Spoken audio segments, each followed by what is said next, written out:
y a des moments où tout s'écroule en silence, pas avec fracas, pas avec bruit, mais doucement, presque invisiblement.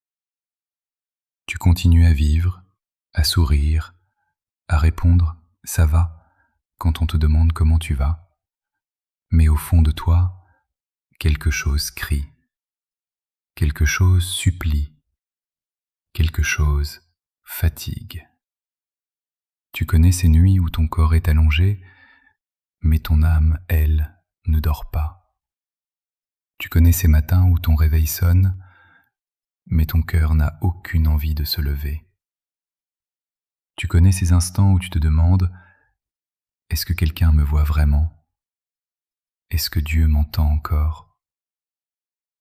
Et si je te disais que ce cri que tu portes en toi a déjà été prononcé, qu'il est écrit noir sur blanc dans la parole de Dieu?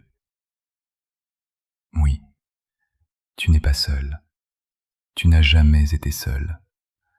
Et si aujourd'hui tu es là, à écouter ces mots, ce n'est pas un hasard. C'est peut-être une réponse, c'est peut-être une main tendue.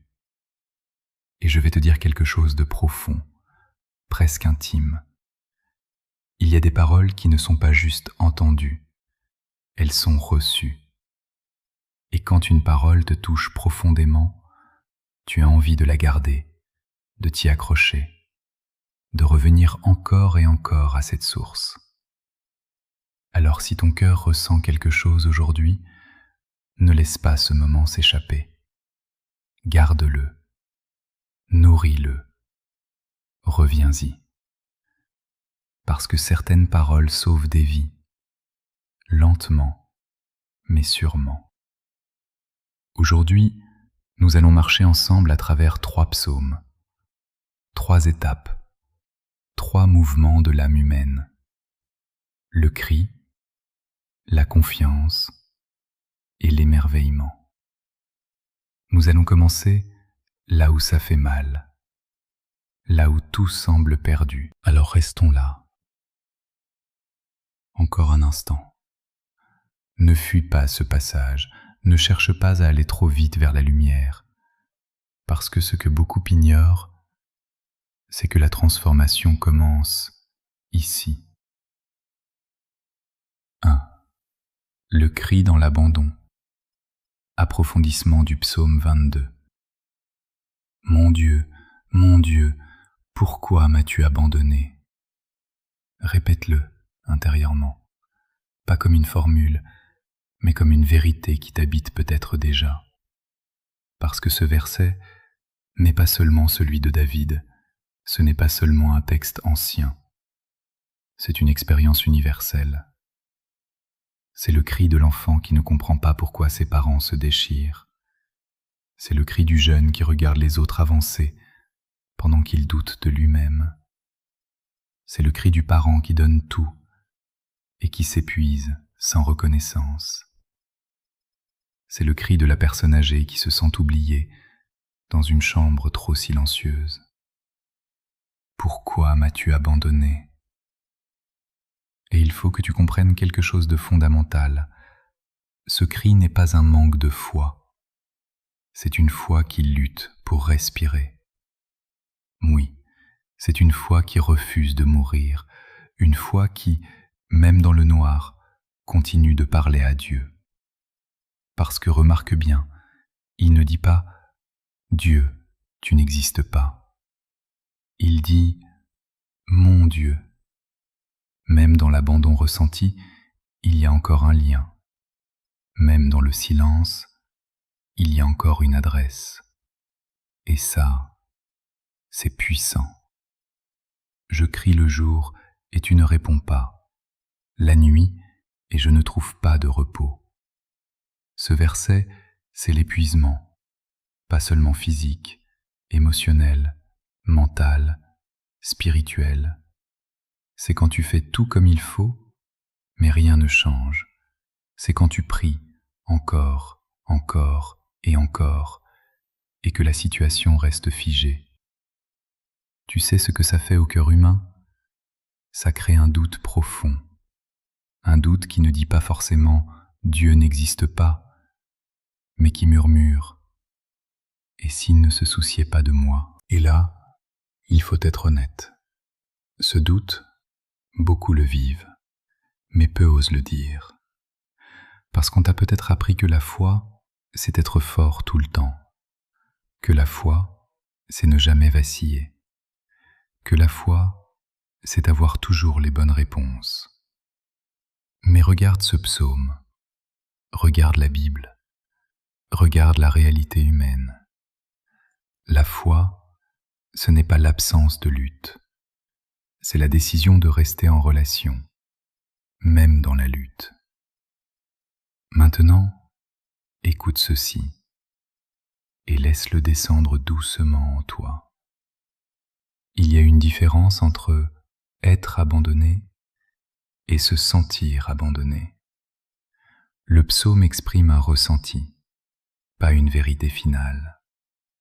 Et c'est là que beaucoup se perdent, parce que ton émotion, aussi intense soit-elle, n'est pas toujours une révélation de la réalité.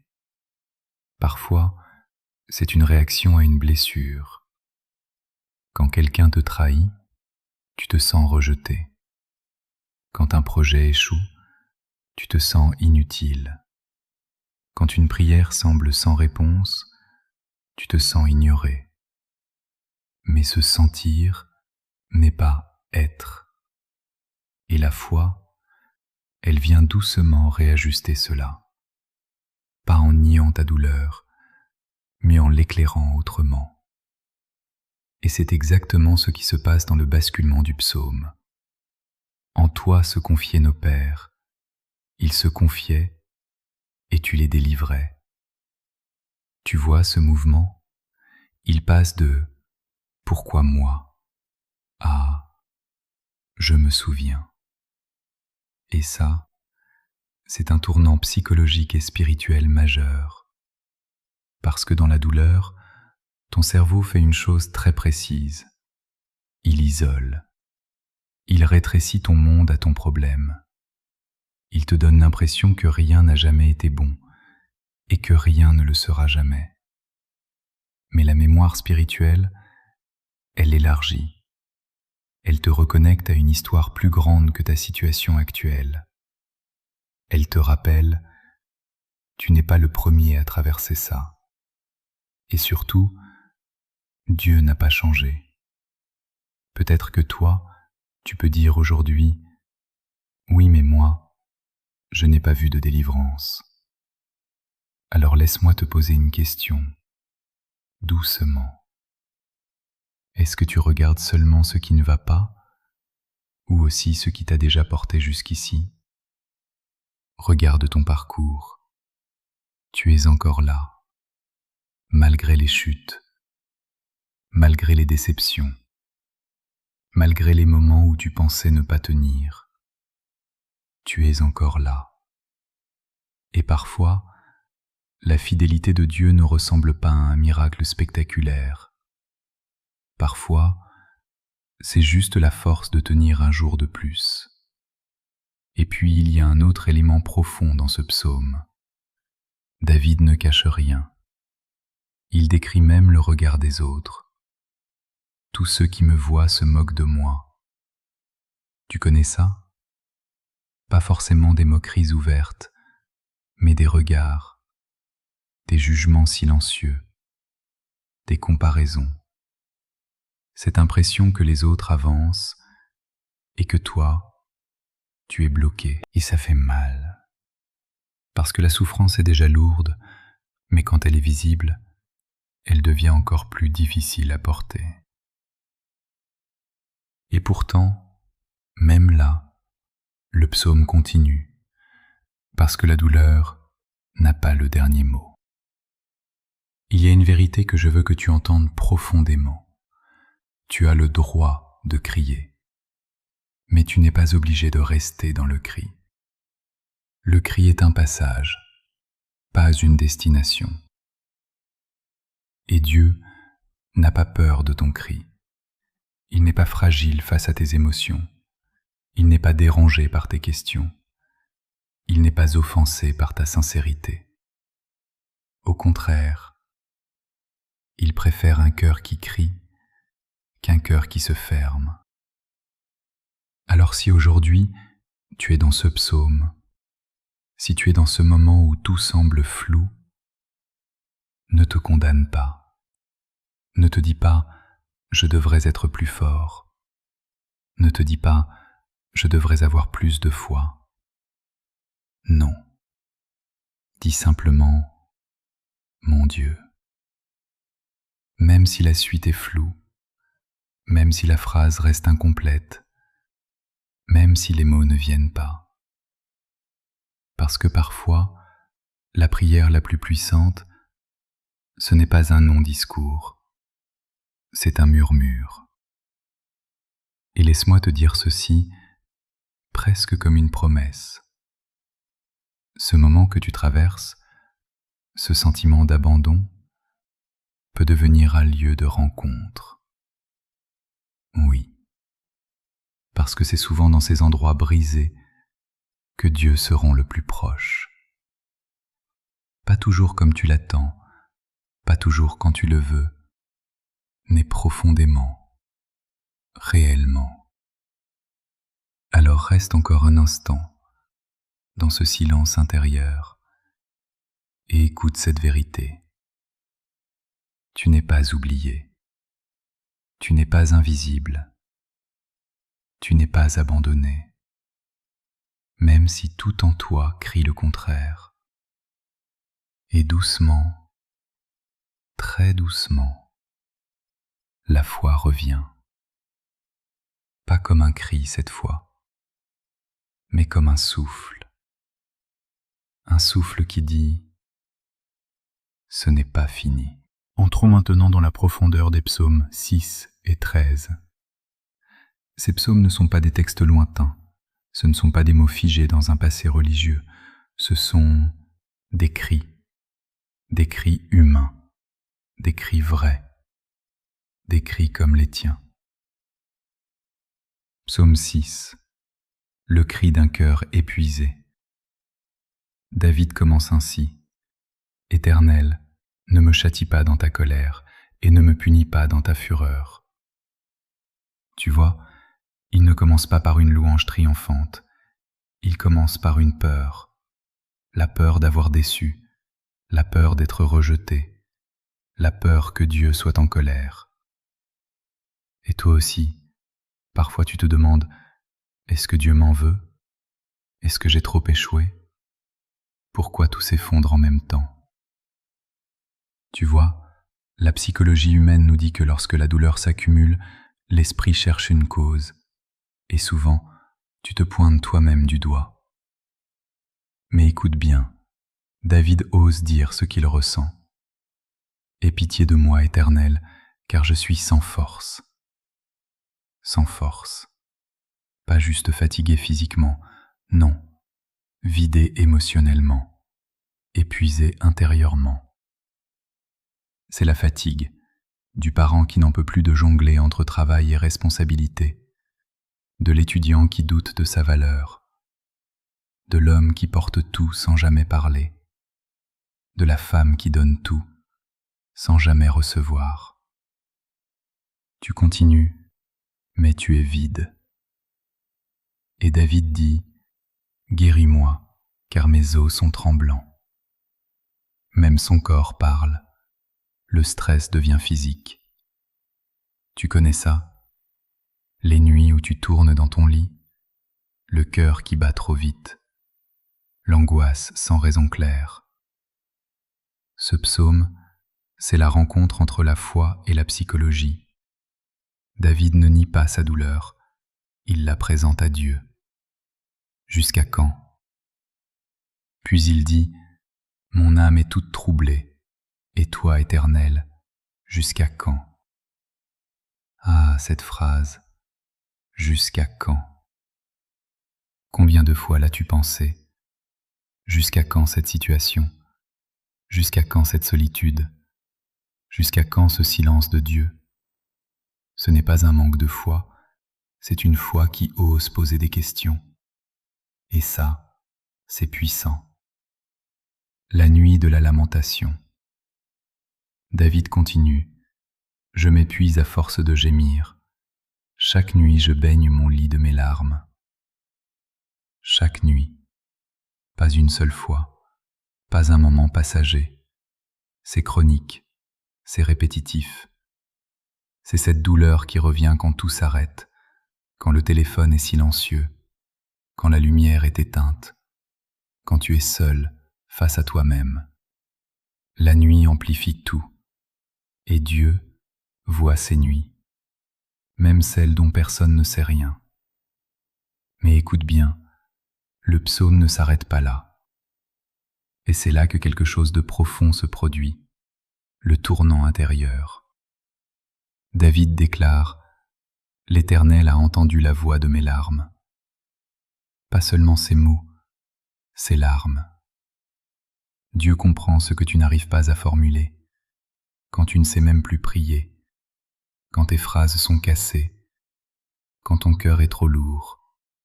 Dieu entend. Et soudain, tout change. L'Éternel exauce ma prière.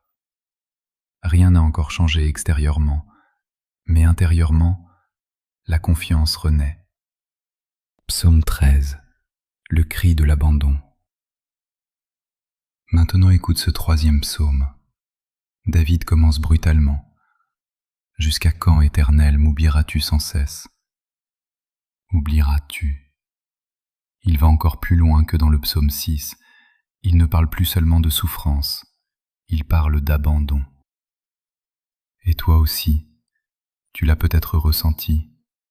Dieu m'a oublié. Je ne compte pas. Pourquoi les autres avancent et moi je stagne? La spirale mentale. David dit, « Jusqu'à quand aurai-je des soucis dans mon âme et chaque jour des chagrins dans mon cœur ?» C'est la rumination, la boucle mentale. Tu sais, quand ton esprit tourne en rond, tu repenses à ce qu'on t'a dit, tu anticipes le pire, tu te compares, tu te critiques, et ça t'épuise. La peur de l'échec et du regard des autres. Jusqu'à quand mon ennemi s'élèvera-t-il contre moi? Aujourd'hui, l'ennemi n'est pas toujours une personne. Parfois c'est ton propre doute, ton passé, ta peur de ne pas être assez. Et puis, la supplication. David change de ton.